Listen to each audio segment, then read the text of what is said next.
Hello বন্ধুরা, আমাদের channel সবাইকে স্বাগত জানাই। তো এই ভিডিওতে আজকে রিভিউ করবো আফটার বার্ন মুভিটি। তো চলো না সময় নষ্ট করার ভিডিওটি শুরু করা যাক।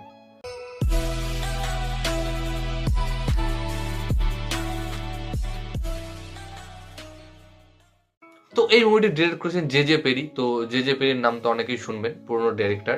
তো তিনি এর আগে হোম ফ্রন্ট, ট্রিপল এক্স এই ধরনের ভালো ভালো কাজ করেছেন, এবং যদিও খুব একটা পপুলার তিনি নন, মানে ডিরেক্টর নন, কিন্তু তার কাজের মাধ্যমে আমরা তাকে চিনি, কারণ এই ধরনের সিনেমা প্রায় লোকেই দেখেছে। তো যাই হোক, এই যে আফটার বার্ন এই মুভিটি কেমন হলো? তো সত্যি কথা বলতে আমি এই মুভিটি যখন দেখলাম, একমাত্র একজনের জন্যই দেখা শুরু করেছিলাম। সেটা হচ্ছে, প্রথমে আমি গিয়ে দেখলাম যে বাতিস্তা রয়েছে। তো বাতিস্তা রয়েছে বলে আমি সিনেমাটি দেখলাম। তো সত্যি কথা বলতে মজা পেয়েছি, এন্টারটেন হয়েছি। এবং সত্যি কথা আমি যেটা দেখলাম সেটা হচ্ছে, বক্স অফিসে সিনেমাটি একেবারে ডিজাস্টার। তবে এত ডিজাস্টার হওয়ার কথা না, কারণ সিনেমাটি 1 মিলিয়নও কামাতে পারেনি, প্রায় 40-50 মিলিয়নের দিয়ে তৈরি। তো এরকম কেন হয়েছে জানি না। আমি সিনেমাটা দেখলাম, এন্টারটেন হলাম, মজা দেবে। তবে খুব হাই লেভেলের কিছু কনসেপ্ট নেই। তবে যে ধরনের অ্যাকশন, যে ধরনের গল্প দেখানো হয়েছে, আশা করি এই সিনেমাটা অল্প হলেও বক্স অফিসে এভারেজ কিংবা হিট হতে পারতো। কেন হয়নি জানি না। তো সিনেমাটা বেশ এন্টারটেইনিং একটা সিনেমা। এবং এর যে একটা গল্প দেখানো হয়েছে, যে বাতিস্তা একজন ফ্রিল্যান্সার টাইপের, তিনি সবারই কাজ করে দেন এবং তার বদলে কিছু নেন।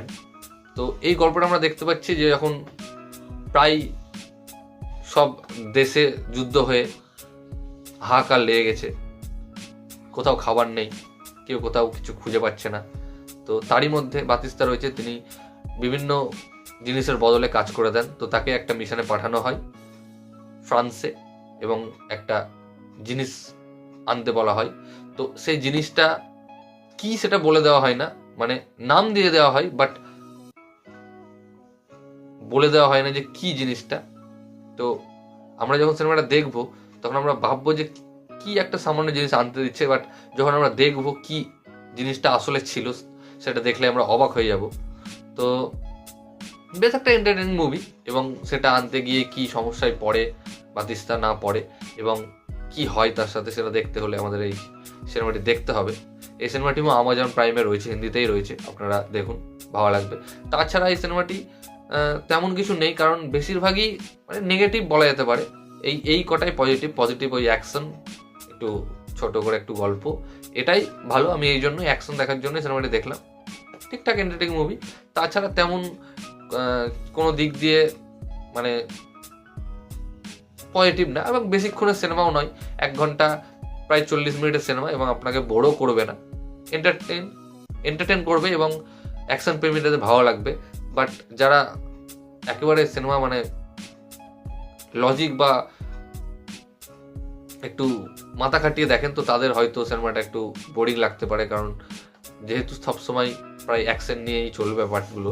তো এই ছিল ভিডিও, আমার তো ঠিকঠাকই লেগেছে।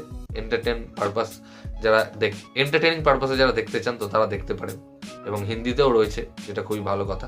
তো এই ভিডিওটা গাইস, ভিডিওটি ভালো লাগলে অবশ্যই ভিডিওকে লাইক, কমেন্ট, শেয়ার এবং চ্যানেলটিকে সাবস্ক্রাইব করুন, এবং আমাকে ইনস্টাগ্রামে ফলো করতে পারেন, লিঙ্ক আমি ডেসক্রিপশনে দিয়ে দেবো। ভিডিও দেখার জন্য থ্যাংক ইউ, ধন্যবাদ।